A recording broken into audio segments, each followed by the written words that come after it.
why would you do that? Because Spinning out. it looked Running into the terrible. back Can of- you explain first what you're talking about for people? Yes. So there was a restart where I got in line, or I was battling the 54. I cleared him. I pulled down in line. And then the 54 got in line.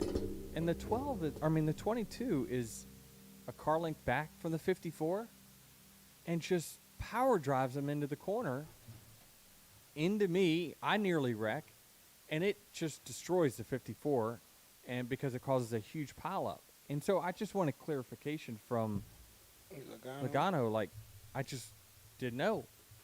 Why'd you do that? Like, were you trying to hit him into me? Because that's what it felt like. It's what it looked like.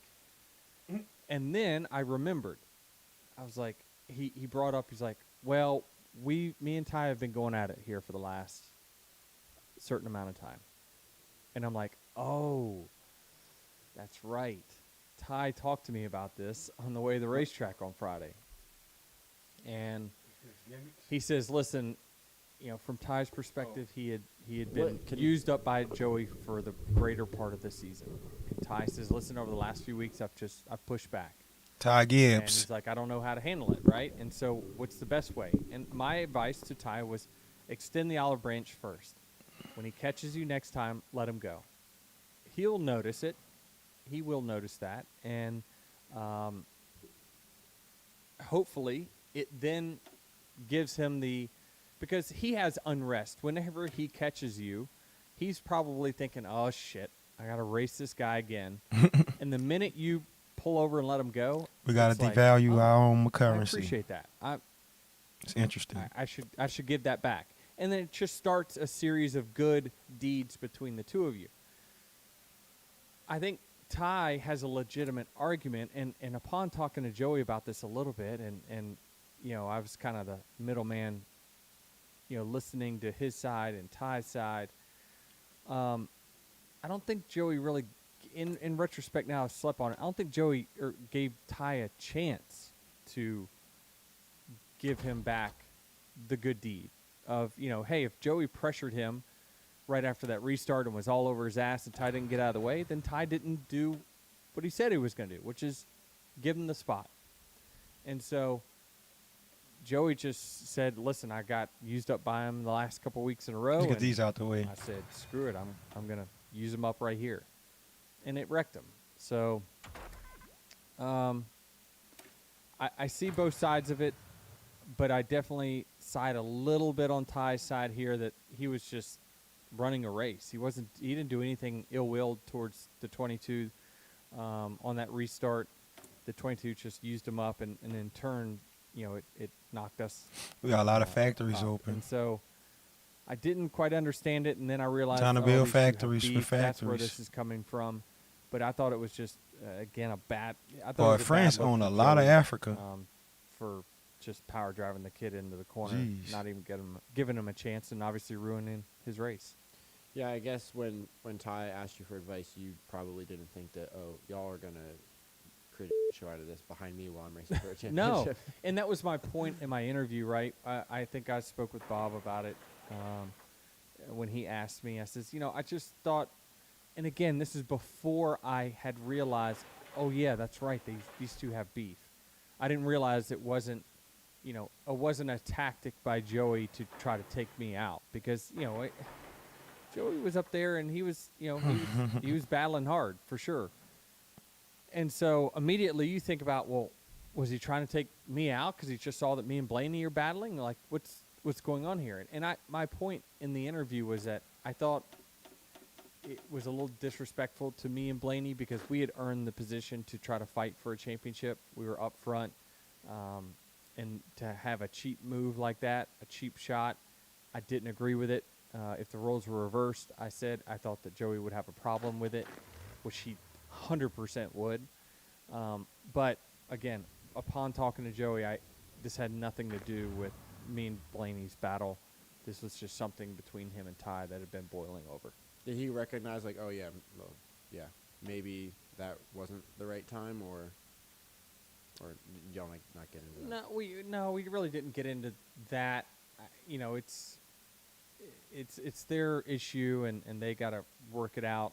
You know, they need to have a conversation again, and work through this for certain, because it's just, listen. I can tell you from experience with the Ross thing, it just never ends. You just keep going back and forth until somebody has to wave the white flag. And for me and Ross, it was eventually Mixed divisions might not be that bad. face-to-face conversation on pit road at Phoenix. I was thinking about putting And all the from that tanks point on, together. I've been raced entirely fair by Ross. And, you know, for the bulk of the year, you know, we've been faster than Ross. So he's let us go. Now, it's my job next year, if he is faster, to then repay that favor back to him. Because he extended the first olive branch after the Phoenix incident to start letting me go. I mean, it was multiple times, just in a row. And so he hasn't been fast enough, really, for, you know, we had a few battles at Vegas and whatnot where he finally got some speed back. But, you know, it's in the memory bank of things you gotta think about moving forward, racing someone. So I think someone's going to have to be the first to make the move with those two, and hopefully they get it figured out for next year. The Ross beef. That was a good time. That was a few good months. I know you liked it. So there wasn't much else that caught really my eye to really bring out other than, damn it, Carson Hocevar. He's losing his mind again. I know. You just said last week. I just said last week I was singing his praises about what he was doing in the truck series, but I've now seen consecutive weeks in Cup where he's driving like an idiot. Okay, please elaborate. So it's because I come up to lap him, and he's running into people. He's pinching people down. I don't know what he's doing. He's got his ride for next year. What is he?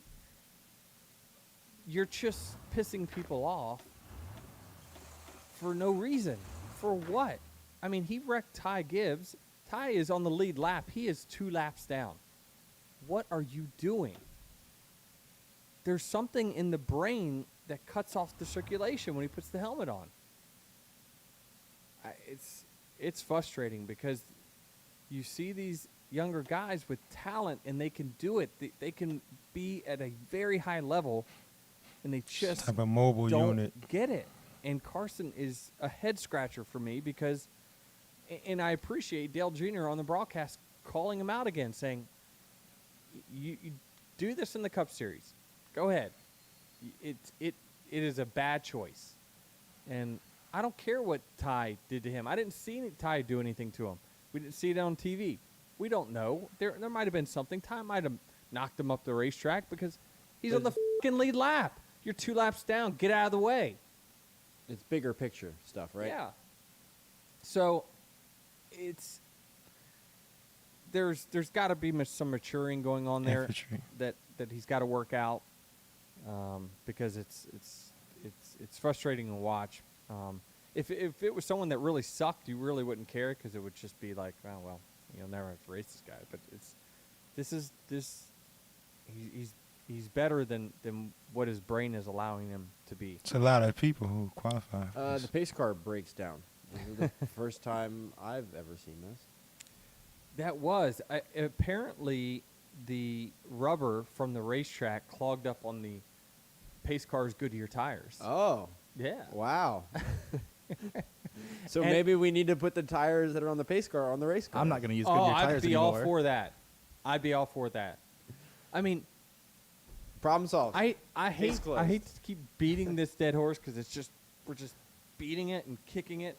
But Thought I like the seen rain Pans are tires leader. that Goodyear came up with was maybe one of the greatest tires that it had ever developed in the history of racing. And I guarantee you they put 0 development behind that rain tire because it was so soft, because it's made to be soft because Yeah.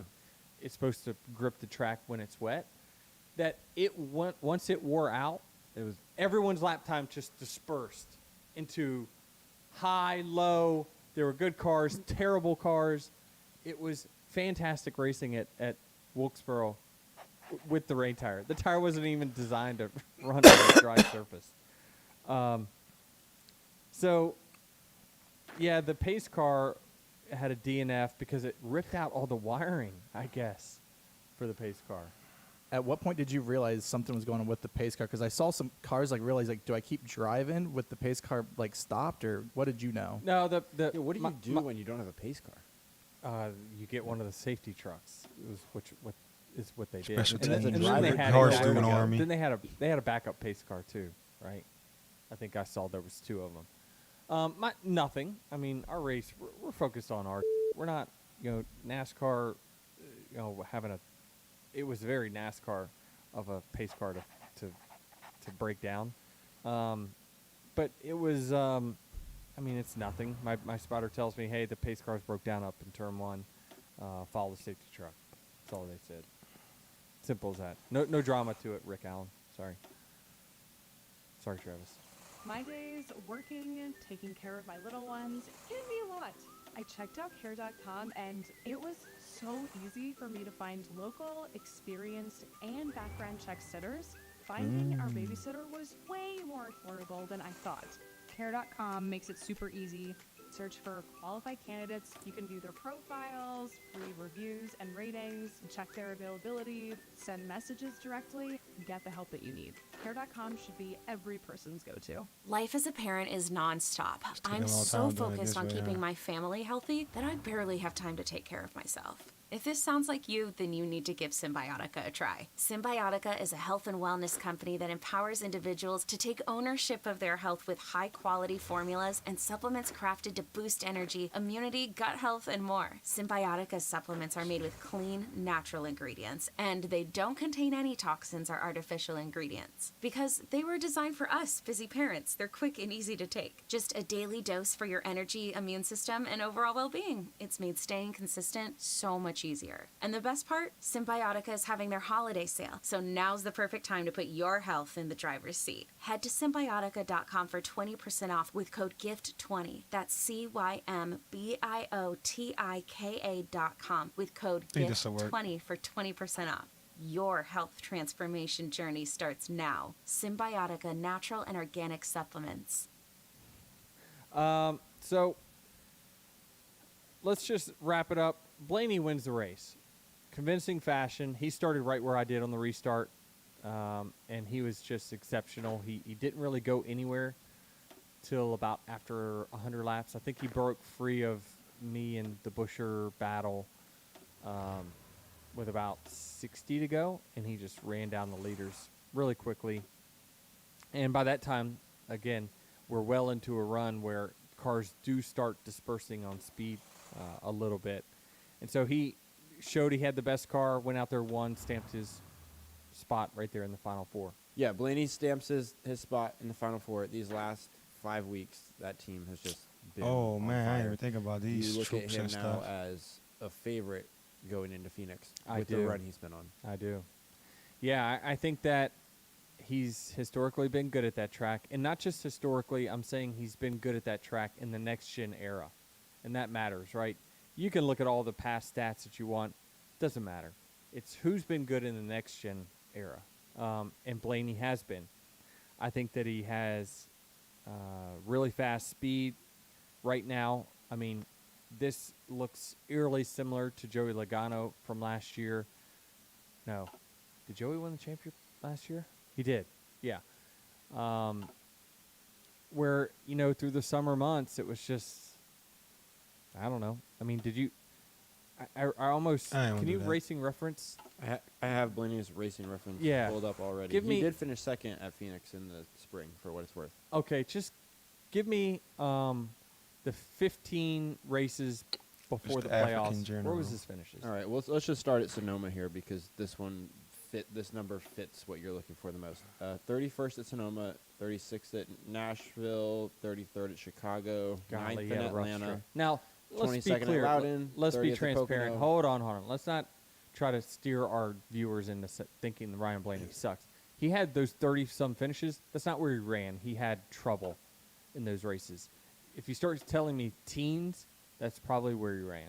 Go ahead. Okay, 33rd at Chicago, 9th in Atlanta, 22nd at Loudon, 30th at Pocono, 14th at Richmond, What 9th, you doing up there? 9th, 36th, 9th, 12th, 22nd, 28th, and then he starts his Talladega win. Wow. So yeah, just been average, just been okay. That's being very nice, Jared. Well, you're trying to tell me not to steer the viewer. No, with well, the I 30th, mean, so again, when you see with a caliber driver like Ryan and a caliber Right, team he's not like on Penske, he's not a anything 30th that's place car. 25th or worse. It's likely because of something happened. but something probably happened But because you're running. you kept mid-pack. saying blank 9th, blank 12th, blank 9th, blank 12th. Like that's where he kind of was, right? Right. And then all of a sudden, here we go. The last 4 weeks or so, he's been on fire. He's been, Yeah, that's everybody. I think, consistently one of the best cars. Vegas, one of the best cars. You know, he was up front. Homestead, him and Larson, tit for tat. And then this weekend, he was the best. So, And he almost won Phoenix last year, right, and helped push Logano to the victory. yeah, yes. Without playoff implication or championship implications, yeah, Blaney had the best car last fall for sure. So, how can you not consider him a favorite? He is the hot hand. He's It's the fast new right joint, now, I think. and they've clicked on something, or they have found something that has greatly increased their speed. Yeah, since I wanted to say the next gen era, but I think we've already. finished fourth, second, Yeah, and that's pretty damn solid. dating back to 2018, he's only finished outside the top 10 once, Redialable. Yeah, I mean, you know, let's which was a crash. handicap Class. this and break it down. You know, you got Larson, Byron, Bell, and Maybe this Blaney. artillery they're talking about. I Just look think old. that we saw the first chink in the armor with Byron at Martinsville. Like, I genuinely think he was nervous. It's very easy to get panicked. I've been there 1,000 times. You could hear in the car audio yesterday there was panic throughout Yeah. that race. Yeah. Come up. Yeah. Just keep doing what you're doing. We're fine where we are. Well, what does that mean? Yeah, No so battle plans or nothing. this is going to be his first go round Belgium. at the Final Four. Switzerland and Italy. I think he's going to be nervous. Who's That's these just my dudes? general feel. I think Larson will be. He's been here. Now, the year that Larson won the championship at Phoenix, he wasn't. He was by far the worst car in the field of the four, and then had some good circumstances work out. But Let's go ahead and he's draw going to that race line. freer. I think Larson is going to be himself. I think he's. You're not gonna. I don't think he's going to alter too much for the way he puts his car on the edge. Now it's high risk, high reward with him, but I just think that he has a chance to, if he races as free as he normally does, or practices or qualifies as free as he usually does, he could stamp himself as like by far the fastest. You wouldn't be surprised to see after practice, oh, Larson's by far the fastest of the guys, because that's his But style. that doesn't sound like that would you would be too convinced by that. Is what I'm getting out of you, based on the way. You Yeah, said it. I know I'm talking in circles and not making sense for sure. What Like I'm you said, you're basically- you're not picking Byron. You're saying Larson will I'm- be the fastest, but I'm not picking Byron for a few reasons. Not offensive line, front line. But I think this. I could be totally wrong on this. I just feel like the Larson and the Blaney have the raw speed that is going to be What's tough this piece? to match. I think about Bell. I don't know. He qualifies well. He doesn't always race that well, but he executes well. So you just know what. You never know what can happen. I mean, this is a one race championship. When does you tell me when the cautions are going to fall. Tell me if it's going to be a short run or a long run. Who's going to have tires, and I'll probably tell you who the champ's going to be. But there's just so many variables, in all this. And so I'm going to go with Kyle Larson because I think he has a pit crew advantage over the 12 as well. That is a Spain. factor. That is a factor. Qualifying, I'm going to give the edge to Larson as well. So to me, I don't see how you don't Just keep an eye on Spain, I guess. don't pick him. I think Byron, the Larson, Byron, Bell pit crew teams, they're close. And then I think Blaney's is just a smidgen slower. Just a smidgen slower. And I think that every 10th is going to matter. Who, I want to look at who's fast on pit road, who rolls through pit road on the season rankings really good. All those stats are going to matter when it comes to figuring out who's going to come off pit road on the last stop with the lead. Yeah. Because that's going to be your champion, most likely. And it's just when you put all that together, I think the 5 is going to rank pretty high in all the metrics. Byron's going to rank fairly high, but I just worry a little bit about the panic that I saw with him this weekend. Bell, while did not have the fastest car last year, I was really impressed with how he still challenged Oh, up okay, I front remember. in Phoenix last year. I still can't think have he the needs general just selected. a touch more experience, but I'm rooting for Bell. Obviously, he's a teammate, a great kid. I call him a kid. He's like 30 years old, just because he looks younger. But yeah, I think it's. If I had to pick one, I think Larson wins it again, for all the reasons listed. In years past, we've gone into this race, and you've said, well, Larson's the favorite or Chase is the favorite because they drive a Chevy, and Chevy's been the best on this type of track. I guess it's good news that you're not saying that this year, that it seems like every Right. manufacturer has a fighting shot. You just brought up a good point of why maybe my pick is wrong, because I think on the shorter tracks, the lower downforce tracks, Chevy's not been as good. Certainly the Fords I thought were by